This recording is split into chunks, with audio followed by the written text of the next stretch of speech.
Akankah makan siang gratis dan IKN ini bisa berjalan beriringan? Untuk membahasnya, kita sudah bersama peneliti Center of Reform on Economics atau CORE Indonesia, Yusuf Rendy Manilat, dan juga Wakil Ketua TKN Prabowo Gibran Silvester Matutina. Kita sapa, selamat pagi Bang Silvester, Mas Yusuf.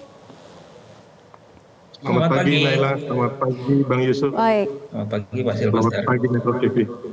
Ya, terima kasih sudah hadir di Selamat Pagi Indonesia. Pertama saya ingin ke Bang Silvester dulu nih. Program makan siang gratis ini kembali disorot saat Prabowo menghadiri Qatar Economic Forum. Pertanyaannya, seberapa besar beban yang akan ditanggung untuk program makan siang gratis ini, Bang Silvester? Untuk program makan siang gratis dan susu gratis untuk anak, balita dan ibu hamil ya tentunya, saya pikir tidak akan membebani APBN kita, yang mana tidak akan defisit anggaran tidak akan melebar lebih dari 3%. Seperti yang dikatakan Bu Sri Mulyani, tetap defisit anggaran di 2025 ini ditetapkan kemungkinan 2,4 sampai 2,8%. Jadi kalau kita lihat untuk realisasi anggaran yang nantinya yang akan diajukan Presiden Jokowi tanggal 16 Agustus 2025 di DPR mengenai pengajuan APBN 2025, kita yakin bahwa anggaran makan siang gratis ini tidak sampai membebani 3% daripada APBN 2025. Nah, jadi sebenarnya kita optimis. Dan juga kita harus ingat, kita tarik ke belakang waktu dimulainya pembahasan mengenai anggaran IKN juga, hampir semua pelaku ekonomi dan pengamat ekonomi itu pesimis ya. Ternyata setelah berjalan, realisasi anggaran untuk IKN itu hanya tahun 2022 itu 5,53 triliun. Jadi hanya 0,2% ya. Jadi 0,2% dari APBN kita di tahun 2022. Terus di 2023 hanya 29,3%, dan itu hanya nggak sampai 1% dari APBN kita. Jadi apa yang ditanyakan oleh pengamat waktu di Qatar kemarin, saya pikir Pak Prabowo sudah menjawab dengan lugas bahwa beliau optimis bahwa program makan siang gratis dan pembagian susu gratis termasuk IKN ini akan berjalan dengan baik dan sukses. Dan kita tahu bahwa kita sudah punya pengalaman dalam mengelola APBN secara profesional. Hal mana kita lihat waktu tantangan awal ya, kalau kita balik di 2014, bagaimana waktu itu keterbatasan anggaran Presiden Jokowi pertama menjabat di 2014.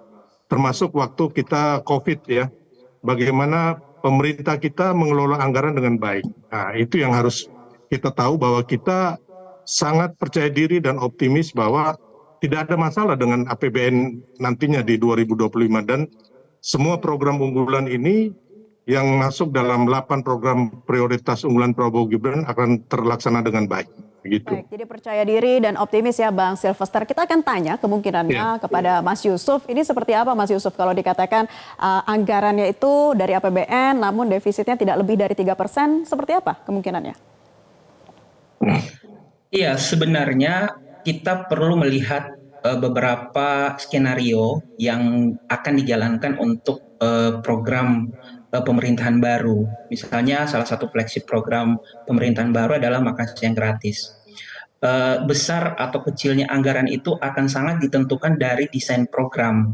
Di awal misalnya apakah kemudian program itu akan langsung mencakup target dari semua program ini, yaitu misalnya anak sekolah, kemudian juga balita dan juga ibu hamil, atau tidak gitu. Kami mencoba melakukan simulasi perhitungan ketika misalnya diasumsikan semua penerima target makan siang gratis ini terpenuhi ya di tahun pertama. Jadi ada sekitar anggaran yang dibutuhkan itu sekitar 400 triliun, dan 400 triliun itu terdiri dari program untuk makan siang gratis yang ditujukan untuk pelajar, kemudian juga program makan siang gratis yang ditujukan untuk balita, dan juga program nutrisi untuk ibu hamil. Nah, simulasi ini didesain dengan sekitar harga menu itu sekitar 15.000 ya per Ya. anak, dan totalnya itu sekitar kalau kita bicara untuk pelajar ada sekitar 62 juta. Nah, Mm-mm. tetapi menurut saya memang untuk tahun pertama program ini tidak akan dieksekusi secara penuh. Jadi akan lebih bertahap ya dijalankannya sampai 5 tahun ke Ya. depan. Dugaan kami di awal program ini programnya hanya akan terbatas sekitar 30% dari target penerima. Jadi anggaran yang dibutuhkan relatif lebih kecil dari yang saya sampaikan di atas. Hitung-hitungan kami jika misalnya anggaran ini mencakup program yang 30% dari target penerima itu sekitar 100 hingga katakanlah 130 triliun. Jadi Oke. menurut saya itu yang kemudian akan dijalankan oleh pemerintahan baru dengan mengukur keuangan negara. Di sisi Hmm. lain, kita lihat juga sebenarnya untuk tahun depan, selain IKN, Ya. ada potensi penambahan anggaran belanja yang dimasukkan dari program pemerintahan sebelumnya.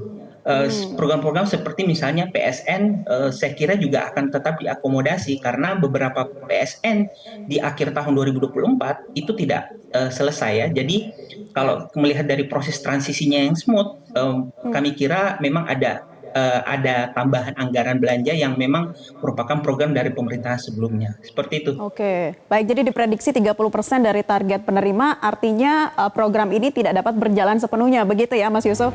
Nah, kembali di Selamat Pagi Indonesia masih membahas terkait dengan program makan siang gratis yang sempat dibahas di Qatar Economic Forum bersama kami Bang Sylvester dan juga Mas Yusuf. Saya ingin ke Bang Sylvester, bagaimana dengan potensi melembarnya defisit anggaran dari program makan siang gratis, dan sebetulnya ini kan sudah dibahas di TKN sendiri ya, walaupun memang masuk dalam anggaran dari pemerintahan Jokowi. Sejauh mana pembahasannya dan potensinya? Ya, seperti yang dikatakan Bu Sri Mulyani ya, untuk defisit anggaran sih kita targetkan tidak lebih dari 2,4 sampai 2,8%, jadi tidak lebih dari 3%. Dan saya juga sepakat tadi dengan apa yang dikatakan oleh Pak Yusuf Rendy ya, bahwa memang kita untuk di tahun pertama ini kemungkinan tidak, jadi bertahap dari tahun pertama, kedua, ketiga, yang keempat dan kelima yang total kemungkinan itu sekitar 400 triliun lebih.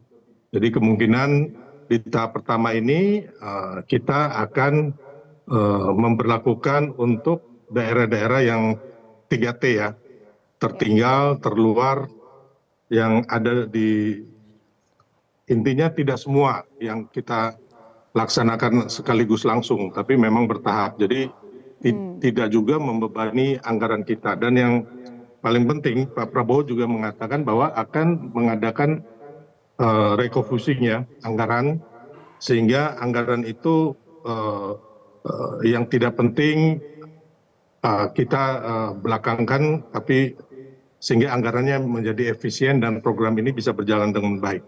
Dan juga tentunya seperti IKN, kalau kita lihat IKN itu anggarannya tidak membebani APBN ya, hanya sekitar 53%. Sisanya itu dari kerjasama usaha antara swasta dan BUMN, termasuk ada hibah di situ. Jadi Baik. saya rasa kita akan melakukan hal yang sama dengan makan siang gratis ini. Dan kita ketahui kemarin sudah ada percontohan di Tangerang Selatan, dan itu anak-anak yang dikasih makan siang gratis mereka sangat happy ya, sangat senang ya. Karena satu, lauk pauknya itu 4 sehat 5 sempurna, termasuk uangnya yang mereka, sangunya mereka itu bisa ditabung. Jadi anak-anak kecil itu senang sekali. Dan kita harus pahami juga bahwa makan siang gratis ini sudah berlangsung di hampir 125 negara. Bahkan di Finlandia itu udah 80 tahun ya, dan memang akhirnya kita tahu bahwa mutu pendidikan di Finlandia itu sangat baik sekali dan sangat bagus ya. Ya. Jadi kembali lagi, apapun yang terjadi, saya yakin Pak Jokowi, Pak Prabowo dan Mas Gibran pasti akan terlebih Pak Jokowi ya, untuk di APBN 2025 ini akan memberikan ruang fiskal yang cukup untuk makan siang Baik. gratis dan susu gratis termasuk untuk IKN. Bang Sylvester, tapi kan sekarang kondisi ekonomi ini berbeda tentunya dengan adanya guncangan internasional, ada berbagai perang yang terjadi. Kemudian ini juga menjadi perhatian khususkah? Dan tadi Anda katakan adanya rencana untuk pemanggasan anggaran yang lain begitu. Wacananya sudah ada belum anggaran apa yang akan di-cut untuk kemudian menutupi dari anggaran makan siang gratis ini? Belum ada ya, sampai saat ini masih diutak-atik oleh timnya Pak Prabowo, termasuk juga tim dari Kementerian Keuangan dan Bappenas tentunya. Hanya memang ada beberapa anggaran yang sama seperti kalau kita ingat waktu COVID ya, bagaimana pemerintah Presiden Jokowi ini mengelola anggaran dengan sangat profesional sehingga kita bisa menanggulangi COVID dengan baik. Jadi dengan program yang baik ini saya rasa pemerintah akan benar-benar prudent ya untuk agar anggaran ini tidak memakan defisit neraca anggaran kita melebar di atas 3%, tapi juga anggaran ini pasti bisa berjalan dengan baik. Saya yakin bahwa pemerintah Presiden Jokowi punya profesionalitas untuk hal-hal yang demikian. Baik, saya ingin ke Mas Yusuf. Mas Yusuf, kalau tadi melihat kata Bang Sylvester akan dilakukan secara bertahap begitu ya. Nah, mempertimbangkan kapasitas fiskal yang ada dan juga permasalahan ekonomi internasional ini seperti apa? Ya, saya kira tadi disampaikan bahwa salah satu pendanaan yang akan digunakan dalam tahun pertama program ini dengan melakukan refocusing anggaran. Tadi juga disampaikan bahwa saat ini pemerintah masih melakukan utak-atik. Hitung-hitungan kami sebenarnya dengan asumsi anggaran di tahun pertama itu berkisar di 100 triliun, maka ada potensi pemerintah akan melakukan refocusing anggaran dengan mengalokasikan 10% dari beberapa pos anggaran yang ada saat ini. Jadi kalau seandainya dihitung 10% dari tiap-tiap masing anggaran, sebenarnya itu bisa terpenuhi. Nah, tetapi yang perlu digarisbawahi terkait melakukan refocusing anggaran adalah analisis biaya manfaat dari anggaran yang direalokasi. Misalnya saya ambil ilustrasi terkait program pendidikan seperti BOS, Bantuan Operasional Sekolah. Kemarin ada wacana program BOS merupakan salah satu yang berpotensi ya akan direalokasi anggarannya untuk pemenuhan kebutuhan program makan siang gratis. Tetapi jangan dilupakan juga bahwa misalnya kita berbicara program bantuan operasional sekolah, sebetulnya program ini telah memenuhi beberapa output dan outcome capaian pendidikan yang sudah terjadi setidaknya dalam masa kepemimpinan Pak Jokowi baik di periode pertama maupun periode kedua. Output seperti misalnya pemerataan pendidikan antara Pulau Jawa dan non-Jawa itu telah terpenuhi dari BOS. Jadi intinya sebenarnya ketika melakukan refocusing anggaran perlu diperhitungkan matang-matang apakah itu akan berdampak dalam jangka pendek, jangka menengah hingga panjang terhadap program yang sudah ada jalan saat ini. Jadi jangan sampai refocusing itu akan meruntuhkan output yang sudah dicapai. Apalagi output dan income-nya ini bagus ya Mas ya kalau dilihat dari BOS itu untuk indikator pendidikan. Nah Mas Yusuf, jadi kalau Anda optimiskah IKN dan juga makan siang gratis ini bisa berjalan beriringan? Ya, sebenarnya kalau kita berbicara alokasi anggaran, fiskal memang masih bisa menjalankan hal tersebut ya. Artinya defisit anggaran besar kemungkinan masih akan di bawah 3%. Tetapi tantangannya adalah proses untuk pendanaan itu. Karena kalau kita bicara pendanaan utama melalui pajak misalnya, itu di tahun depan menurut saya belum akan bisa diandalkan untuk mengakomodasi semua kebutuhan belanja tersebut gitu. Jadi saya kira ini yang kemudian perlu menjadi salah satu faktor konsiderasi utama. Karena kalau seandainya sumber pendanaan utama melalui pajak itu tidak bisa dilakukan, maka mau tidak mau pendanaan alternatif, salah satunya misalnya dengan penarikan utang baru. Nah, jika pendanaan alternatif ini dilakukan dengan cara melakukan penarikan utang baru, ini juga menurut saya yang cukup challenging di era suku bunga yang tinggi saat ini. Artinya, ongkos pembiayaan itu akan menjadi lebih tinggi ya, lebih mahal, dan ini tentu akan juga mempengaruhi keberlanjutan fiskal, terutama dalam jangka menengah dan panjang. Ini nah, ini yang kemudian menurut saya juga perlu menjadi konsiderasi. Perlu menjadi concern lagi ke depannya, Bang Sylvester. Singkat saja, apa tanggapan Anda dari apa yang disampaikan oleh Mas Yusuf tadi melihat berbagai segala atau kemungkinan yang terjadi? Singkat saja, Bang. Ya, saya garis bawah sedikit bahwa kita tidak perlu berutang lebih banyak ya.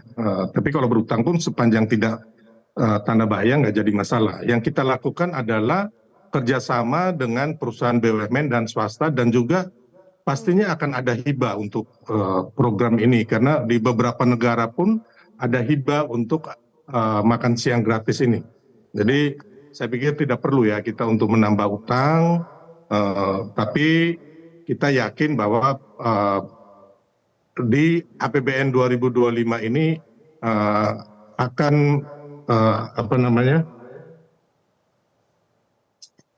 ruang fiskal ini akan diberikan yang lega oleh Presiden Jokowi untuk transisi ke Pak Prabowo dan Mas Gibran, dan tentunya akan ada kerjasama dengan pihak swasta dan BUMN, dan pastinya juga pasti biasanya suka ada hibah-hibah dari negara-negara lain. Gitu. Baik, kita tunggu nanti terkait dengan pembahasan selanjutnya. Terima kasih Wakil Ketua TKN Prabowo Gibran, Bang Sylvester Matutina, dan juga peneliti dari KOR, Mas Yusuf Rendy Manilet, telah bergabung di Selamat Pagi Indonesia. Selamat beraktivitas kembali. Jelajahi cara baru mendapatkan informasi. Download Metro TV Extend sekarang.